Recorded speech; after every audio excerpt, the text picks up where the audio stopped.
Andy Johnson, Minnesota State University. We are going to answer the question, is MTSS merely a PBIS and ABA delivery system? That's the question we're going to ask unto you. Get behind all the fancy pictures and graphs, etc., all the wonderful descriptors, happy positive words, colorful diagrams, analogies, pictures with smiling kids. We're going to get behind that and see if it's just a delivery system for these behavioral kinds of things. But MTSS stands for Multi-Tiered System of Supports. It claims to be evidence-based or based on scientific research. Now, MTSS originated in the swamps of special ed world. PBIS, which is Positive Behavioral Intervention and Supports, and ABA, Applied Behavioral Analysis. Both come from this, or both are part of this. The claims are made that these are evidence-based. All well and good. So let's take a look at these, and let's take a look first at PBIS. There's even a center for this. It describes PBIS as an evidence-based three-tiered framework to improve and integrate all of the data, systems, and practices affecting student outcomes every day. PBIS creates schools where all students succeed. So it's an evidence-based three-tiered framework. My goodness, who could disagree with this? Who wouldn't want to improve and integrate all the data, all the systems, all the practices? Who wouldn't want to improve student outcomes every day? And who wouldn't want to create a school where all students succeed? I know I certainly would. Of course, one must ask, succeed at what? What does that look like? What kind of outcomes? Who decided these were the right outcomes? What data and systems? And who makes the choice related to practices? So let us be clear. In special ed world, outcomes mean behavior. They want to focus on behaviors. Certain behaviors must disappear. Behaviors that interfere, impair, or said to be maladaptive must be eliminated. When one manifests such behaviors, they are given a label. One is said to have a behavior disorder. The behavior they display must be banished. Never mind the cause or conditions of that behavior. The behavior they display must be eliminated. Like a cockroach, it must be eradicated. Like a bit of cancer, it must be cut out. We have to administer a treatment in order to cure the infected subject of that disorder. Other behaviors must reappear. Those that focus on silence, compliance, and conformity. Now, when I was a child and someone asked if I was a good boy in church, what they meant was I silent, compliant, and did I conform to the church system of expected behaviors? As I got older and grew into young adulthood, if someone were to ask if I was a good boy, from a church point of view, they meant, was I silent? Nobody wanted to hear what I thought about issues. Just shut up and sing the liturgy. Was I compliant? Did I adopt the belief system that was given unto me without question? And did my behavior conform to the spoken and unspoken expectations? In church world, that meant no drinking, no swearing, and definitely no sex, quasi-sex, or sex-related activities. In essence, goodness in church world was determined by what I refrained from doing. Now, how is that different from goodness in special ed world? PBIS is all about this goodness. It's designed to make sure that all the good boys and girls are silent, compliant, and they conform to the system. That bad behaviors disappear and good behaviors reappear. In the special ed world, anxiety, depression, and other mental health conditions are called internalized behavior disorders. These are said to be maladaptive emotions and cognitions. Imagine that. Now, I've been dealing with a depressive order for 30 years. And all this time it was an internalized behavior disorder. My goodness, instead of the professional help I've gotten and psychotropic medication and all the therapy, I should have gone to a local special ed teacher for a little PBIS. I could have been all fixed up. What was I thinking? Now, in special ed world, behaviors are the root cause of all behavior problems. Now, can you see the problem with that? It's like saying hemorrhoids are the cause of all hemorrhoid problems. Eliminate the behaviors or the hemorrhoids and eliminate the problem, hemorrhoids. The EBD, emotional behavioral disorder, that label is attached to some kids and they aren't concerned about the emotions at all, just the behaviors. Since emotions can't be measured directly, these don't exist. And since environmental conditions can't be controlled, they don't exist either. And since past experiences can't be observed directly or measured with a standardized test, we're going to discount those as well.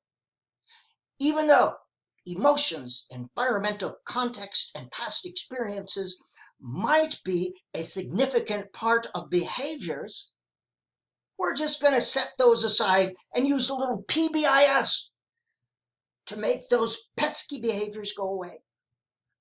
Instead of dealing with the cause of the behavior, let's just put a lot of duct tape over the effect and collect data showing that the effect has gone away.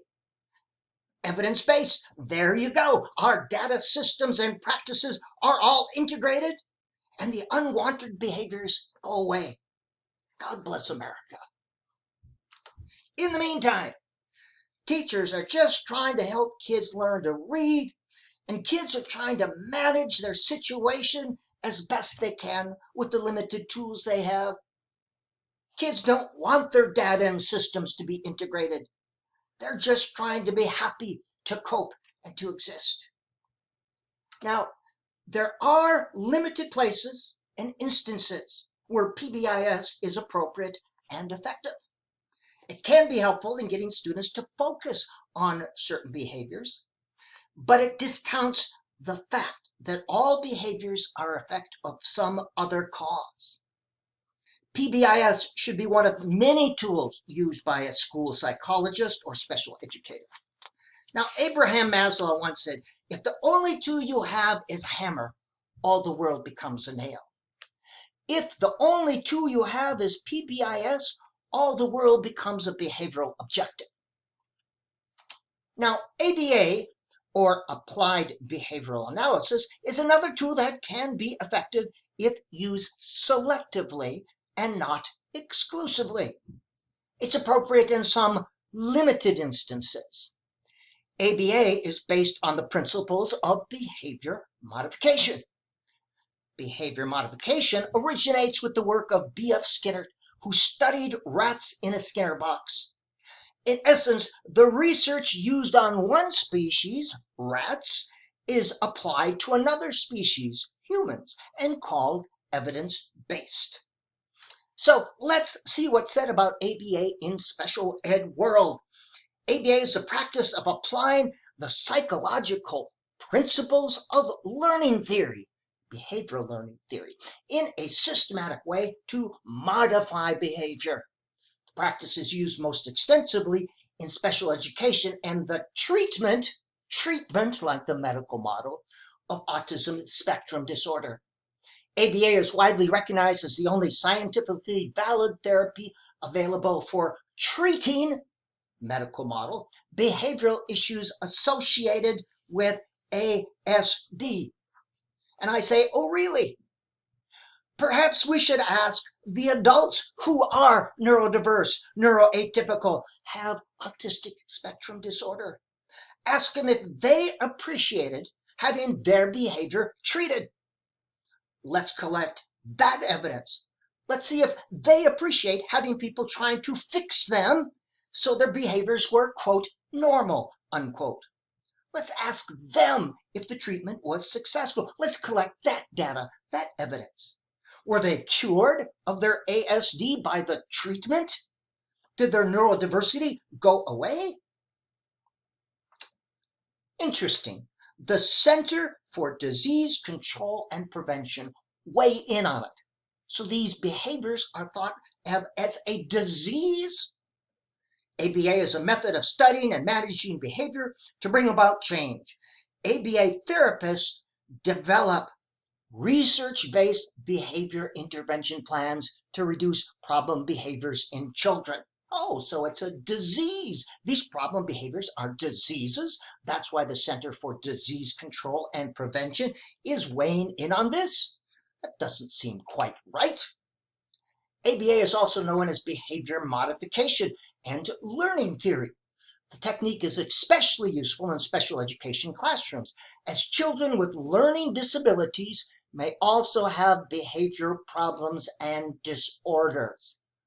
Oh, so you're identified with a learning disability, you go down to the little room at the end of the hall, that makes you available for ABA. Interesting, interesting. Behavior problems such as attention deficit, hyperactivity disorder, which can cause them to be disruptive at school, at home, or in their interactions with friends and peers. Oh my goodness. Oh my goodness. ABA is also known as behavior modification learning theory. Now, the idea behind ABA is that by reinforcing certain behaviors, this will lead to kids to repeat those behaviors and diminish other behaviors. Now, this certainly makes sense. If I were training a dog, I'd be all in on ABA. And there are places in education where ABA might be used.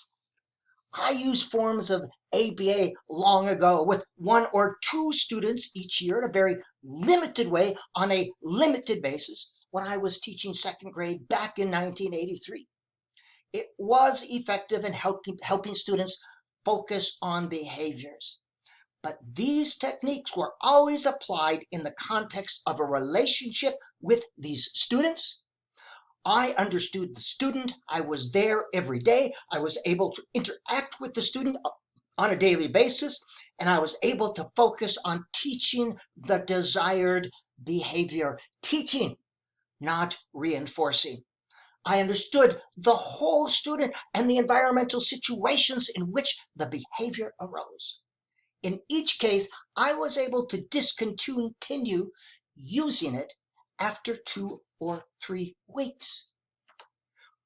With ABA, punishment or aversive conditioners are said to not be used, although they are sometimes used, especially in institutional settings, instead of positive reinforcement, which is rewarding behaviors. And they teach the replacement behaviors, and that's said to bring about more long-lasting change. But here's the thing that B.F. Skinner and Edward Lee Thorndike found out a long time ago. When the reward or the threat of punishment disappears, the behavior reappears. Why have I been going on and on about this? Why have I been blabbering about PBIS and ABA when the focus on this is MTSS? Well, you look at any MTSS plan and you will see it infested with PBIS, sometimes ABA. MTSS is said to focus on academic support for reading, writing, and math. But you will see that these are woefully inadequate in these plans. Again, there are places where it may be appropriate to use PBIS and ABA. In other words, I'm sure that there's evidence to indicate that in certain situations for certain students that these may be effective for certain things.